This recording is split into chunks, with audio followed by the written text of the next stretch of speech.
योग दर्शन द्वितीय साधन पाद में चौथा सूत्र देखेंगे। अविद्या क्षेत्रम उत्तरेषां प्रसुप्त तनु विच्छिन्न उदाराणाम।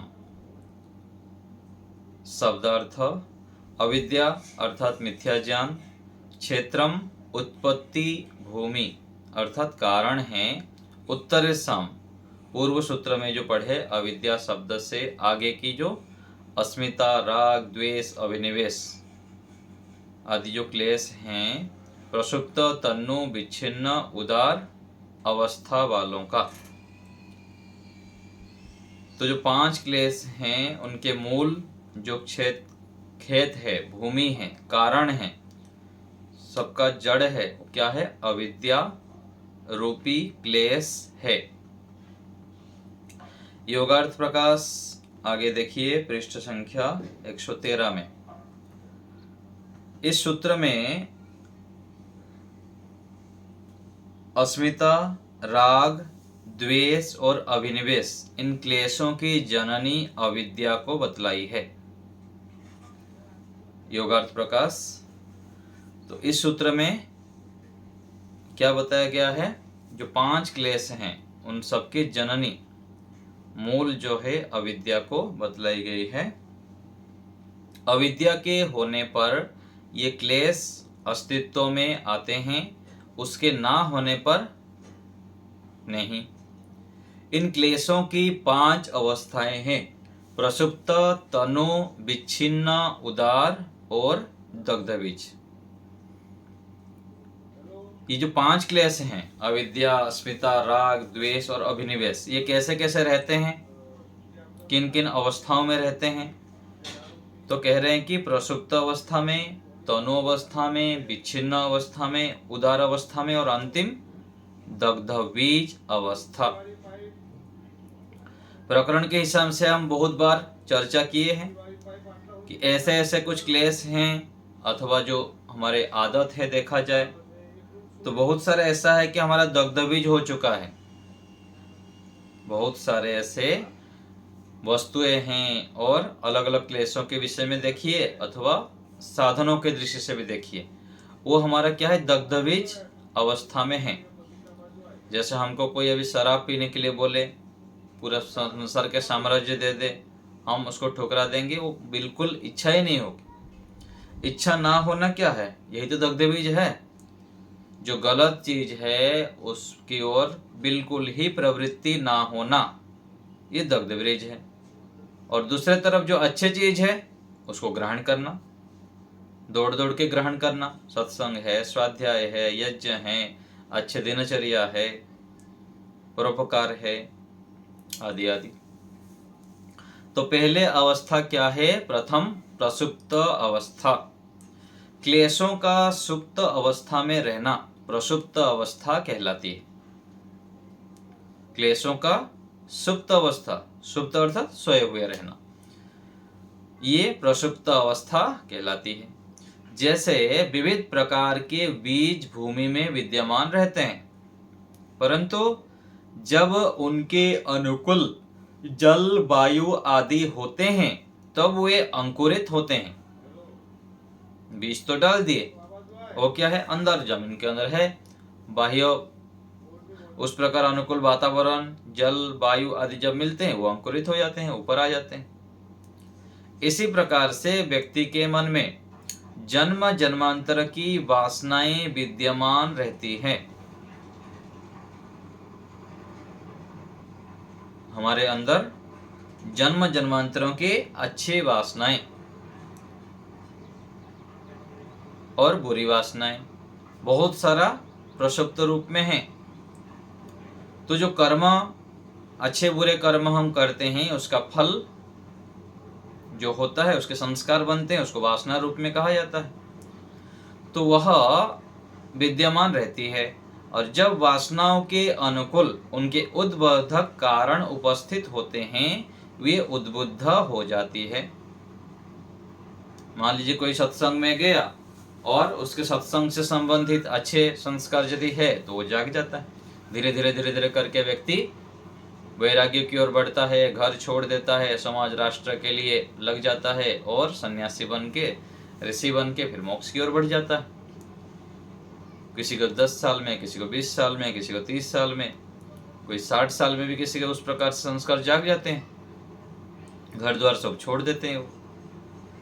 ये कब होता है? जब उस प्रकार से विशेष संस्कार उद्बुद्ध हो जाते हैं। संस्कार तो रहते ही हैं जन्म जन्मांतर के, ऐसे ही दूसरे तरफ भी गलत संस्कार भी रहते हैं। थोड़ा सा उस प्रकार से आलंबन मिल जाए तो फिर उस तरफ झुक जाता है। छोटे छोटे बालक होते हैं, अभी बता रहे हैं, देखिए, बाल्य अवस्था में काम आदि की वासनाएं विद्यमान रहती है, किंतु उस समय उनके जगाने वाले शारीरिक सामर्थ्य आदि कारण नहीं होते, अतः वे प्रसुप्त रहती है। प्रसुप्त वासनाओं का प्राय व्यक्ति को पता नहीं चलता। जब उनके अनुकूल वातावरण होता है तो व्यक्ति जान जाता है कि मेरे मन में इस प्रकार की वासनाएं हैं। ये वासनाएं पूर्व जन्म की भी होती है और इस जन्म की भी होती है।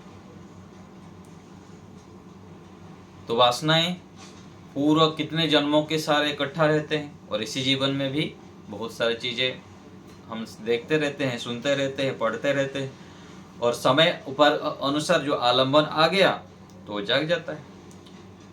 10वीं 12वीं में तक जब पढ़ते हैं, विद्यार्थी होते हैं, उनको कुछ पता नहीं रहता नशा पानी का है और भी गलत चीज़ों का, और आगे चलकर धीरे धीरे 12वीं के बाद, 10वीं के बाद व्यक्ति के अंदर आ जाता है। कोई सिगरेट पीने लग रहा है, एक बार कोई दे दिया, सिगरेट का संस्कार जाग गया, दिन रात तो धुआं उड़ाता रहता है। इस प्रकार से एक हम कार्यक्रम हुआ था, वहाँ पर हम गए थे, तो उसमें इसको दिखाए थे कि नशा में कैसे व्यक्ति बंध जाता है। उसको उदाहरण दिया गया उसमें, उसके पिताजी नशा पानी करते थे। नशा पानी क्या करते थे? छुपा के लाके बाथरूम की ओर पीते थे।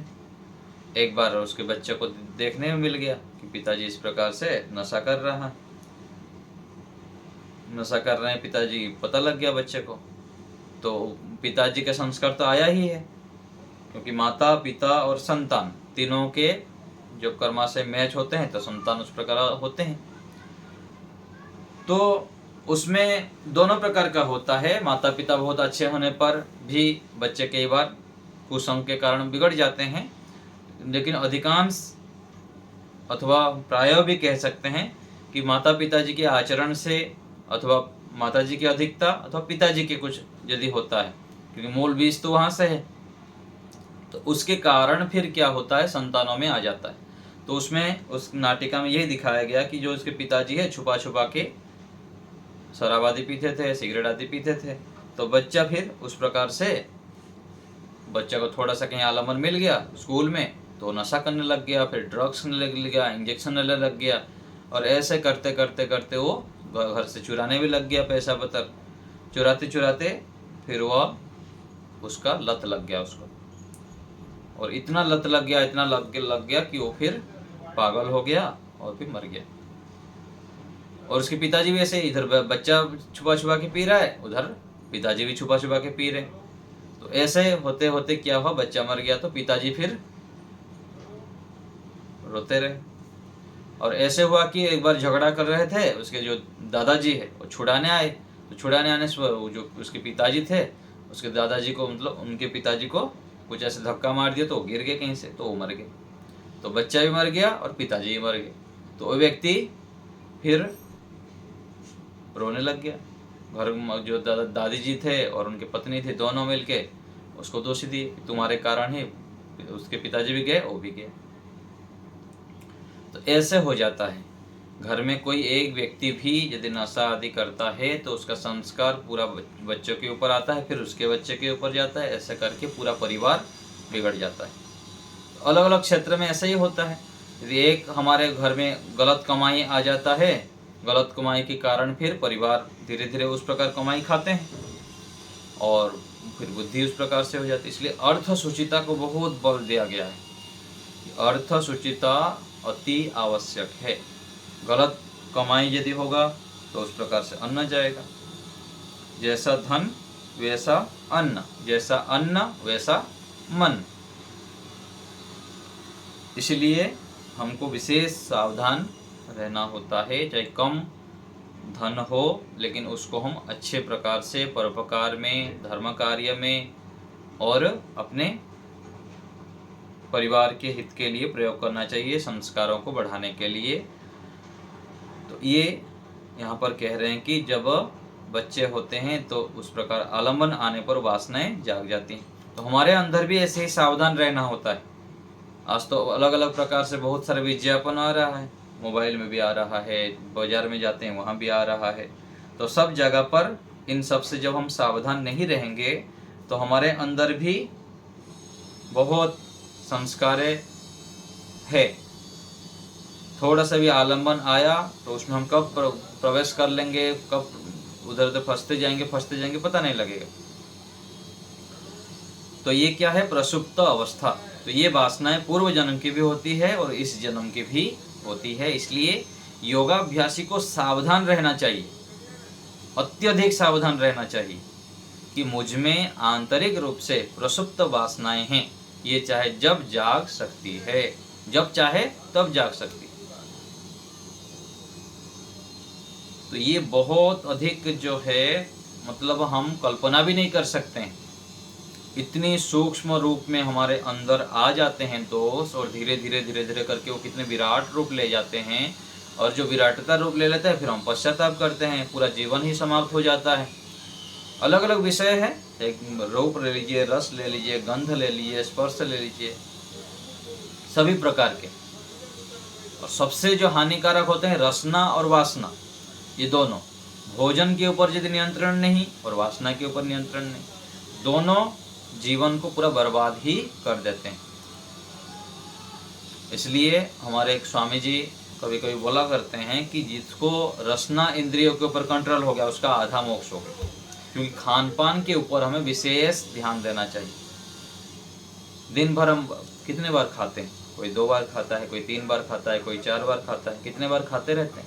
उसमें यदि रजोगुण तमोगुण युक्त खाना गया और हमारे पाचन शक्ति ठीक नहीं है, अपचन हुआ, तो उसके फिर प्रतिक्रिया इस प्रकार से होता है कि हमारा बुद्धि काम नहीं करती, रजोगुण तमोगुण युक्त हो जाता है, निर्णय ठीक नहीं कर पाते हैं, सिर भारी भारी रहता है, शरीर भारी भारी रहता है। और इससे फिर हम विशेष आध्यात्मिक चिंतन, ध्यान आदि नहीं कर पाएंगे। शरीर बहुत हल्का होना आवश्यक है साधक व्यक्ति के लिए। सात्विक भोजन अति आवश्यक है। तो ये हमको ध्यान देना चाहिए। तो ये हो गया प्रसुप्त अवस्था। जो वासनाएं हैं वो सोए हुए रहते हैं, आलम्बन आने पर फिर जग जाएंगे। फिर दूसरा है तनु अवस्था। जब क्लेश सूक्ष्म रूप में रहते हैं तब तनु कहलाते हैं, सूक्ष्म रूप में रहते हैं। क्रिया योग के द्वारा क्लेश निर्बल हो जाते हैं, तब स्वाध्याय और ईश्वर प्रणिधान जब करते हैं तो वो निर्बल हो जाते हैं। वे साधक के मन में विषय भोगों की ओर विशेष उत्तेजना उत्पन्न नहीं करते। तनु अवस्था में जो रहते हैं वो विशेष भोगों की ओर नहीं करते हैं। इस स्थिति को तनु कहते हैं। परंतु जब उनके अनुकूल पदार्थ बार बार समक्ष आएंगे, बार बार पुनः जब बार बार आ जाएंगे सामने, तो और साधक ध्यान नहीं देता तो पुनः वे उदार बन जाते हैं। आगे उदार अवस्था आएगा। इसलिए उन तनु रूप में स्थित क्लेशों को दग्धबीज भाव की अवस्था में ले जाने के लिए प्रयास करते रहना चाहिए। क्लेशों की प्रसुप्त और तनु अवस्था में भेद क्या है? प्रसुप्त क्लेश सोया हुआ होता है, जबकि तनु क्लेश कुछ जागा हुआ होता है। तो प्रसुप्त थोड़ा अच्छा है, तनु क्या है? थोड़ा ये। तो प्रसुप्त तो सोया हुआ रहेगा और तनु में थोड़ा जागा हुआ रहेगा। बार बार जब आलम्बन आएंगे तो फिर जाग जाएगा तुरंत। आगे है विच्छिन्न अवस्था। जब वे प्रबल रूप में रहते हैं परंतु उनके विरोधी क्लेश की तीव्र अवस्था के कारण वे अभिभूत हो जाते हैं, तब वे विच्छिन्न कहे जाते हैं। प्रबल रूप में रहते हैं लेकिन कुछ सामने आ गया तो अभिभूत हो जाते हैं। घर में झगड़ा हो रहा है, पूरा लड़ाई झगड़ा, पूरा मारपीट हो रहा है, कोई विशेष व्यक्ति आ गए तो तुरंत शांत हंसी फिर शुरू हो जाएगा, बढ़िया आपस में मेलजोल शुरू हो जाएगा। फिर घंटे 1.5 घंटा बातचीत होके जब कमरे से वो अतिथि बाहर गए, फिर वहाँ लाके छोड़ दिया उनको गाड़ी में, गाड़ी स्टार्ट होके गया, फिर आके घर में फिर शुरू हो जाता है, जो क्लेश है वो शुरू हो जाता है, फिर झगड़ा शुरू। तो ये क्या है? विच्छिन्न अवस्था। आलंबन के आने पर वो जो क्लेश उभरा हुआ था वो तुरंत दब जाता है। तो ये हम देखते हैं व्यवहार में बहुत सारे जगह पर। तो किसी एक विषय में राग की प्रवृत्ति होती है तो उससे भिन्न विषय का राग रुक जाता है। चाहे राग हो अथवा द्वेष हो, दोनों जगह पर सभी में लग जाएगा ये। उस प्रवृत्त राग के शांत होने पर यह रुका हुआ राग सक्रिय हो जाता है। तो एक छूटता है तो दूसरे में हो जाता है। एक राग दूसरे राग के प्रवृत्ति होने पर दब जाता है और द्वेष के तीव्र होने पर भी दब जाता है। इसी प्रकार से एक विषय में द्वेष उभरता है तो अन्य विषय का द्वेष रुक जाता है। राग के तीव्र रूप से उभरने पर द्वेष रुक जाता है और उसके रुक जाने पर द्वेष रुक जाता है। तो ऐसे ही होता है, कुछ अच्छी चीजें सामने आ गया अथवा अच्छे ऐसे कुछ स्थितियां आ जाते हैं तो द्वेष दब जाता है और द्वेष की स्थिति में भी राग दब जाता है।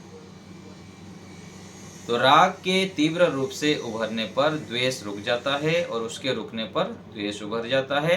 इस प्रकार से एक वस्तु के प्रति राग के कारण दूसरे वस्तु के प्रति राग का ना उत्पन्न होना अथवा द्वेष के तीव्र होने पर राग का रुक जाना तथा द्वेष के उदार होने पर दूसरे द्वेष का दब जाना एवं राग के उत्तेजित होने पर द्वेष का ना उभरना क्लेशों की विच्छिन्न अवस्था है। तो इन स्थितियों को जब हम जानेंगे तब फिर इसको दूर कर सकते हैं, पूरा हटाएंगे, दगदबीज की ओर ले जाएंगे। जो साधक यह जानते हैं कि मेरे मन में विच्छिन्न क्लेश विद्यमान है, वे विशेष ध्यान रखते हैं कि कभी विच्छिन्न क्लेश आक्रमण ना कर देवे। आक्रमण कर देते हैं ना, जैसे शत्रु होते हैं, बाह्य शत्रु हमारे ऊपर आक्रमण करते हैं, उससे भी अधिक आक्रमण कौन करता है हमारे ऊपर? हमारे आंतरिक शत्रु। थोड़े थोड़े ऐसे परिस्थिति, बाह्य परिस्थिति आ गया, फिर हम पूरा अपना रूप दिखा देते हैं, पशुओं जैसा प्रवृत्ति कह सकते हैं हम, पूरा भयंकर द्वेष करने लग जाते हैं, लड़ाई झगड़ा करने लग जाते हैं, ऐसी स्थिति भी हो जाती है। घर में मान लीजिए 2 व्यक्ति रहते हैं तो 2 व्यक्ति थोड़ा बहुत होते होते होते क्या होता है, फिर एक दिन पूरा भयंकर रूप ले लेता है, पूरा झगड़ा करके पूरा परिवार पूरा हिला देते हैं, पड़ोसी तक बात चला जाता है, पूरा संबंधी तक बात चला जाता है। ये छोटे छोटे द्वेष होके फिर पूरा उभर जाता है, उदार अवस्था में आ जाता है। तो इनको जानते हुए फिर हटाना चाहिए प्रतिपक्ष भावना करके। और ये जो द्वेष दोष है वो कैसे जाते हैं? जब हम अच्छे कार्य में निरंतर लगे रहते हैं, बार बार प्रवृत्त करते हैं, प्रवृत्त होते हैं। देखिए हमारे पास स्थान थोड़ा सा है, उस स्थान में अच्छा ही रहेगा अथवा बुरा ही रहेंगे। जितना हम अच्छे अधिक से अधिक भर देंगे अपने मन में, बुद्धि में, अपने अंदर, खान पान से लेकर, विचार से लेकर, देखना, सुनना, खाना पीना, सब कुछ जितना अच्छा अच्छा अच्छा भरते रहेंगे तो बुरा क्या होगा? दब जाएंगे। दबते दबते दबते पूरा हट जाएंगे, बिल्कुल ही वो उभरने का प्रश्न ही नहीं है, क्योंकि समय ही नहीं है अच्छे से दूसरा। तो ये हमें ध्यान देना चाहिए कि अच्छाइयों को अधिक से अधिक बढ़ाना है। तो प्रसुप्त तनु विच्छिन्न हो गया। आगे है उदार अवस्था। जब क्लेश तीव्र रूप से प्रवृत्त होता है तब उसको उदार कहा जाता है। भोजन में बैठ गया, ना कुछ ध्यान ये हमारे सत्संग का याद है, ना आयुर्वेद का ध्यान है, बस खाते जाओ। आ गया सामने तो पूरा ऑन कंट्रोल खाते जाना। मिला है एक बार में ही खा लो। जैसे पार्टी विवाह में जाते हैं ना, 100 प्रकार का आइटम रखा हुआ तो 100 खाएगा, वो टेस्ट करेगा। पूरा जो कहते हैं ना डस्टबिन समझ लेता है अपने पेट को, डालता ही रहता है व्यक्ति। भाई परमात्मा का मंदिर ही ये शरीर, 100 है तो 100 खाना क्या जरूरी है क्या? जितना जरूरी है थोड़ा सा खा लेना। व्यक्ति पूरा भर भर के खा लेता है, फिर रोगी होता है। और साधक व्यक्ति के लिए ध्यान देनी चाहिए, मैं साधक व्यक्ति हूँ, योगाभ्यासी हूँ, और यदि ऐसे करूँगा तो फिर मेरी हानि होगी, मैं ध्यान साधना नहीं कर पाऊँगा, उपासना बैठने से समस्या होगी, दिनचर्या भी ठीक से नहीं कर सकता, आदि आदि। तो ये उदार अवस्था, जब व्यक्ति के मन में अत्यंत तीव्र क्रोध उभरता है तो वह कर्तव्य और अकर्तव्य को नहीं जान सकता, ये उदार अवस्था है। मतलब पूरा ढीला छोड़ दिए। ये संसार के देखते हैं हम सभी, खाने में, पीने में, घूमने में, मौज मस्ती में, ये क्या उदार अवस्था है। सब क्लेश ढीला छोड़ रखें, फिर पिटाई खाते रहेंगे, फिर गोली खाएंगे। इतना भयंकर अत्याचार करते हैं शरीर के ऊपर, अपने जीवन को पूरा त्रस्त करके रखें। तो ये क्लेश की उदार अवस्था है। इसी प्रकार से अस्मिता, राग, अभिनिवेश क्लेशों के विषय में भी जान लेना चाहिए। तो अविद्या भी है, और सारे जितने भी क्लेश है, अस्मिता, राग, द्वेष, अभिनिवेश, अलग अलग स्तर पर हैं। कौन सा क्लेश दबा हुआ है, कुछ विच्छिन्न है, कुछ उदार है, कुछ तनु अवस्था में है, ये सब चलता ही रहता है। अंतिम है दग्ध बीज भाव। यह क्लेशों की 5वीं अवस्था है। जैसे गेहूं के बीज को अग्नि में भून देने के पश्चात वह अनुकूल भूमि, जल, वायु को प्राप्त करके भी अंकुरित नहीं होता। यदि भून दिए तो चाहे जितना भी उसमें आप ऑर्गेनिक कुछ भी डालते रहिए, केमिकल डालते रहिए, कुछ भी करे, वो अंकुरित नहीं होगा, क्योंकि भून दिया गया बीज को। वैसे ही योगाभ्यासी के द्वारा योगी अविद्या आदि क्लेशों को शक्तिहीन बना देता है, पूरा भून देता है। इस अवस्था में वे क्लेश अपने अनुकूल विषय के समक्ष होने पर भी क्रियाशील नहीं होते। यह क्लेशों की दग्धबीज भाव अवस्था योगी में ही होते हैं, सांसारिक जनों में नहीं होते। सांसारिक लोगों का तो बता दिया, उदार अवस्था है, खाओ पियो मौज मस्ती करो, ना सोने का समय, ना खाने का समय, ना पीने का समय। इधर गए चाय पी दिए, उधर गए फिर से चाय पी लिए, पूरा भगवान भगवान बचाएं। ऐसी स्थिति है संसार की। तो हमें दग्धबीज भाव की ओर ले जाना है, 5 क्लेशों की अवस्थाओं को जानना है। तो केवल 5 क्लेशों के स्वरूप को आगे बताएंगे अगले सूत्रों से, एक एक क्लेश के विषय में। तो 5 क्लेश हैं और 5 क्लेशों की 5 स्थिर अवस्थाएं हैं। इन अवस्थाओं में इन 5 क्लेश रहते हैं। तो विच्छिन्न अवस्था, उदार अवस्था, तनु अवस्था, और विच्छिन्न, उदार, प्रसुप्त, तनु, विच्छिन्न, उदार और दग्धबीज। तो बहुत सारे ऐसे हैं चीजें, जैसे मैं बताया हमको मांस मछली के विषय में और गलत खान पान के विषय में, हमारे उस विषय में दग्धबीज बहुत सारे विषय में हो चुका है, लेकिन और भी बहुत आगे हमको बढ़ना है, बहुत अधिक। पिछले जन्मों में जो हम मेहनत किए हुए हैं और इस जीवन में कुछ मेहनत किए हुए हैं, उस जो छोटे मोटे चीजें हैं वो सब तो हम दबा हुआ है, लेकिन हमको विशेष समाधि मोक्ष की ओर बढ़ना है और अपने दोषों को पूरा दग्धबीज करना है, पूरा मिटा देना है। तो हमें तो बहुत अधिक योगाभ्यास करना पड़ेगा और सावधान रहना है, अत्यधिक सावधान रहना है, देखने में, सुनने में, खाने में, विचारने में। एक एक विचार यदि हम गलत ले आते हैं, अभिमान से युक्त ले आते हैं, अज्ञानता पूर्वक ले आए विचार, तो विचार ही हमको पतन करा देता है। तो वैचारिक स्तर पर भी हमको दग्धबीज करना है कि गलत विचार आए ही ना, यम नियम के अनुकूल ही विचार आए हमारे अंदर।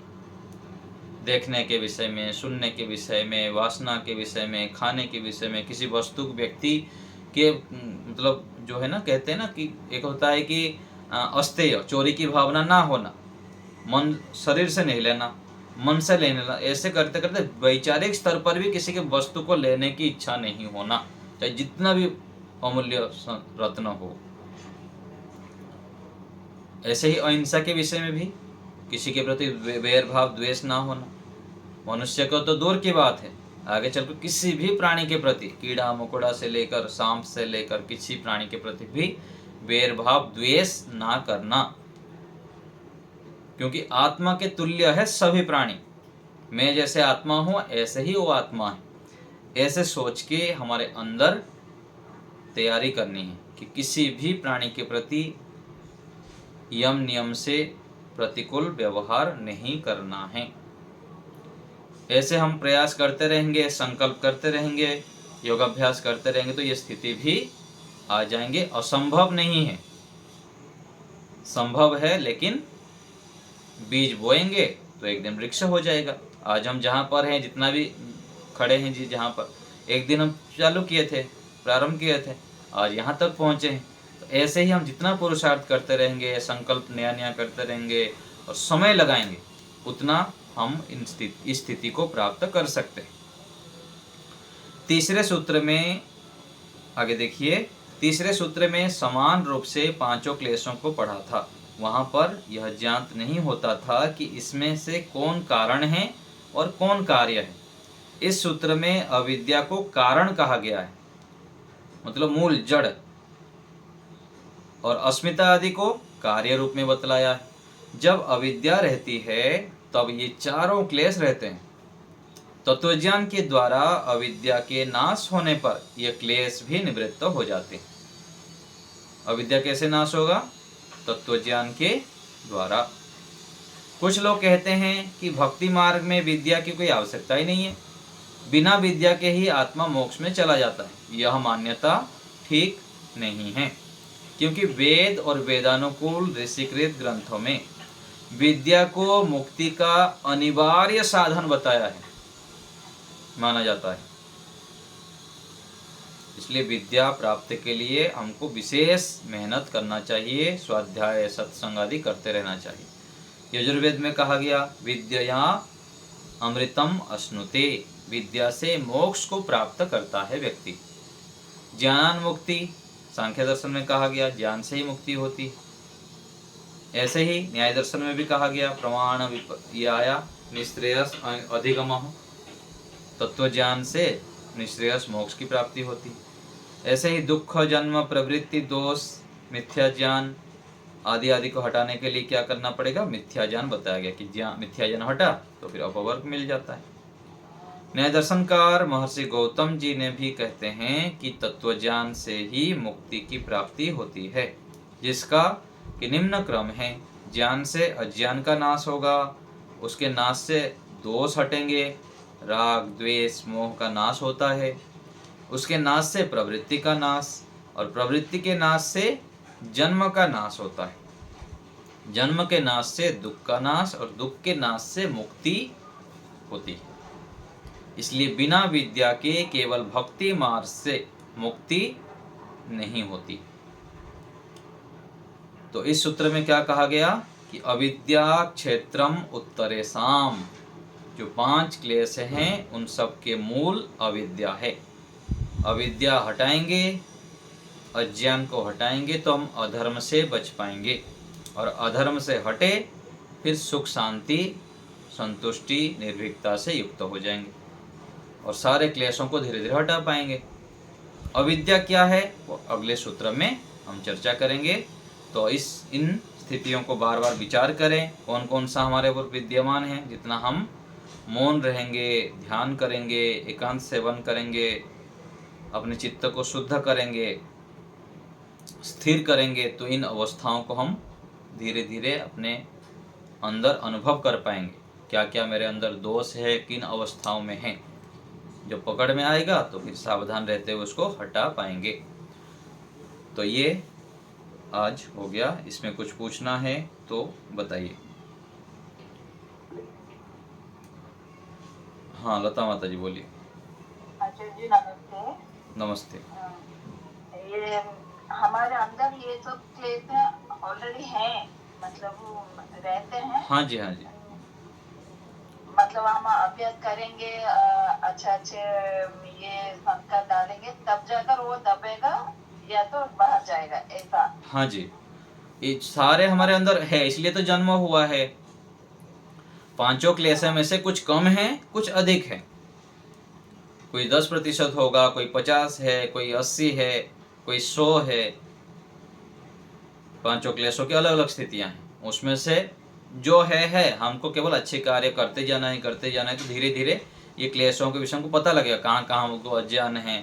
ये बताएंगे कौन क्लेशों का स्वरूप, अविद्या किससे कहते हैं, अस्मिता किससे कहते हैं, ये सब क्लेश के विषय में बताएंगे। तो ये फिर पकड़ में आएगा हमको, फिर उसको हम सावधान रहते हुए हटाएंगे। जैसे घर में हमको पता लग गया कि जाला लगा हुआ है तो उसको हटाते हैं, वहाँ पर गंदगी है झाड़ना है तो झाड़ते हैं।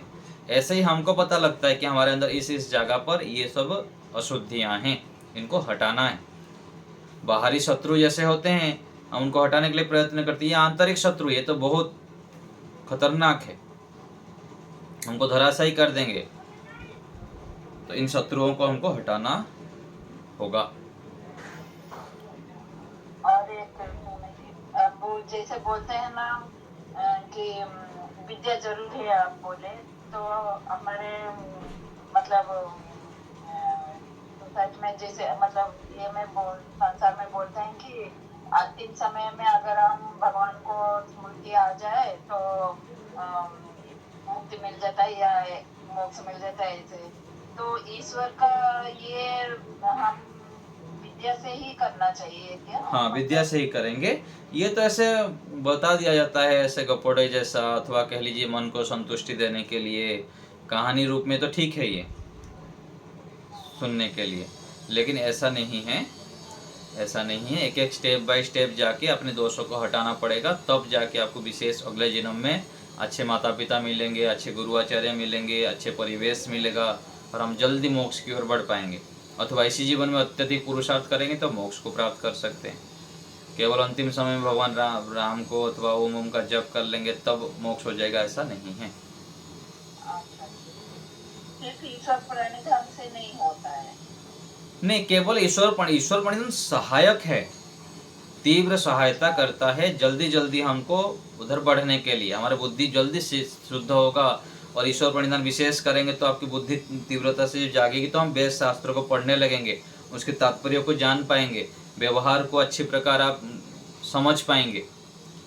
हमारी बुद्धि सूक्ष्म हो जाती है, शुद्ध होती है, इससे हम तीव्रता से बढ़ पाते हैं। केवल ईश्वर प्रणिधान से ये लाभ होता है। ईश्वर प्रणिधान एक साधन है, सबसे उत्तम साधन है ना। ईश्वर प्रणिधान से इस प्रकार से हमको लाभ होता है, शीघ्रता से हम फिर बढ़ते हैं, शास्त्रों के पास जाते हैं, सत्संग अधिक से अधिक करते हैं, यम नियम का पालन अधिक से अधिक करते हैं, फिर हम शीघ्र समाधि को प्राप्त कर लेते हैं। अच्छा, जी जी, धन्यवाद। ठीक है जी। संतोष माता जी। के बारे में बता दीजिए। हाँ माता जी। विच्छिन्न अवस्था के बारे में। हाँ, विच्छिन्न अवस्था अर्थात बताया ना कि राग के आने पर द्वेष हट जाता है। जैसे घर में हम किसी के साथ झगड़ा कर रहे हैं, अथवा कहीं पर भी किसी दुकान में, मान लीजिए हम किसी दुकान वाला के साथ झगड़ा कर रहे हैं, कोई बड़े हमारे गुरुजी आ गए, तो हम क्या करेंगे वहाँ पर? फिर शांत हो जाते हैं, वो सब दब जाता है तुरंत।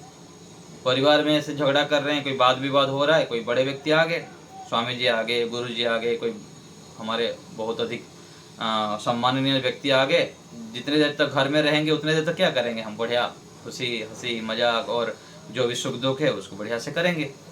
लेकिन उस स्थिति तुरंत जब निकल जाएंगे, 1-1.5 घंटे के बाद गाड़ी में बैठ के चले गए, फिर से शुरू हो जाएगा वो द्वेष। तो ये कब विच्छिन्न हो गया? द्वेष चल रहा था और जब निकल गए तो फिर ये राग की स्थिति आ गया, अर्थात अच्छी स्थिति बन गई। तो ऐसे ही हमारे अंदर चलता रहता है। कोई व्यक्ति के विषय में हम पूरा गलत द्वेष सोच रहे हैं, कोई अच्छे व्यक्तियों का हमारे पास फोन आ गया तो वो दब गया। फिर अच्छे जो हमारे संबंध जिसके साथ अच्छा है, कोई अच्छे सत्संग की चर्चा कर रहे हैं तो वो जाग गया, उसको हम करने लग गए। ऐसे ही अच्छे चर्चा कुछ कर रहे हैं, कोई ऐसे दुष्ट व्यक्ति आ गया जो हमको दुख देता है, अथवा गलत व्यवहार करता है तो फिर वो ये दब जाता है, वो उभर जाता है, उससे उससे संबंधित जो चीज़ें हैं उभर जाते हैं।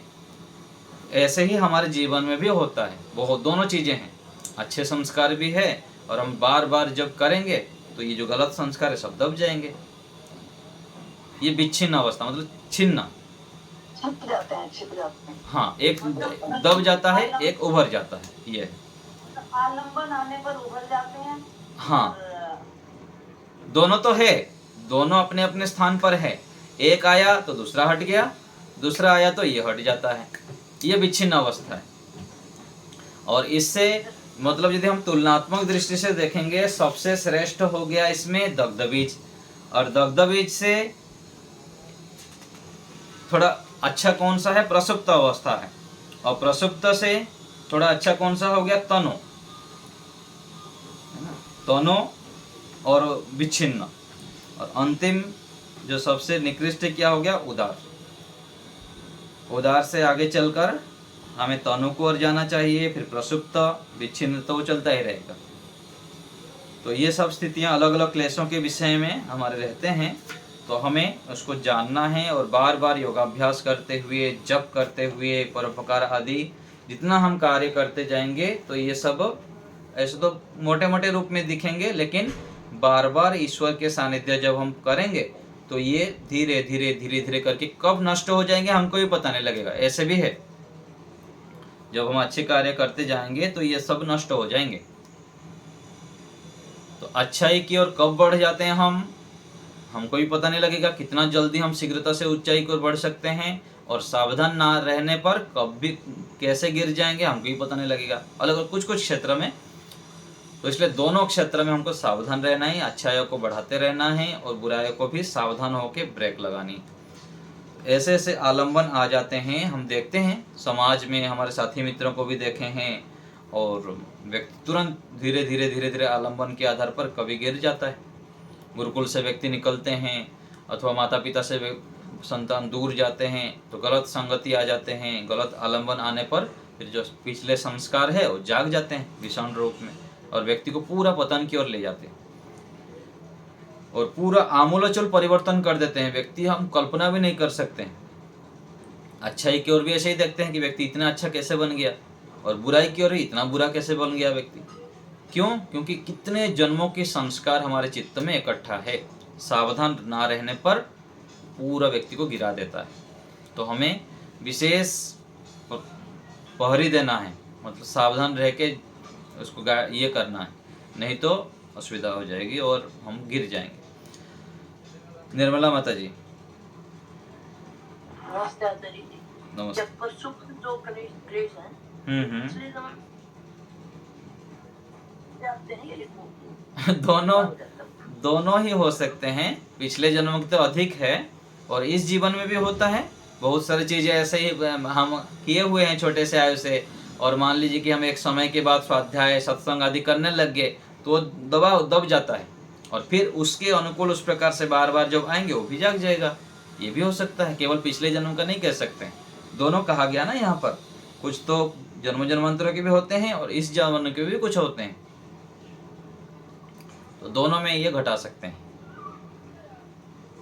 ठीक है। और लता माता जी कुछ बोल रही हैं? और हाँ जी, ये अविद्या का तो ये प्रसुप्त तनु ये हो गया। ये अविद्या का नहीं, सभी का है, सभी का है। अविद्या, अस्मिता, राग, द्वेष, अभिनिवेश, पांचों को घटा दीजिए इसमें। अच्छा। हाँ, पांचों ही इसमें। ये क्या होता है मतलब? उत्तरे साम, उत्तर मतलब बाद के, जो बाद के होता है, उत्तर मतलब बाद के। जैसे अविद्या हो गया, अविद्या के बाद अस्मिता, राग, द्वेष, इन सब जो है ना, इन उत्तर जितने बाद में जितना आ रहे हैं, इन सबके मूल जड़ अविद्या है। एक के ऊपर काम किए तो बाकी सब हो जाएगा। बोलते हैं एक साधे सब साधे। जो लीडर होते हैं उनको पकड़ लिए तो सभी आ जाते हैं उनके साथ। तो ऐसे ही अविद्या के ऊपर यदि हम काम कर लिए, अविद्या को हटा दिए, तो बाकी सारे धीरे धीरे हट जाते हैं। क्षेत्र के साथ, क्षेत्र मतलब भूमि, बीज, जो भूमि होता है ना, जमीन बोलते हैं ना, जमीन, उसको क्षेत्र बोलते हैं। अविद्या रूपी बीज से ही वो सारे उगते हैं। अविद्या रूपी बीज यदि हम खेत में नहीं डालेंगे तो वो सारे भी नहीं उगेंगे। ये है। अच्छा, ठीक है, और कोई बात? धन्यवाद। ठीक है, यहीं रखते हैं आज। ओम का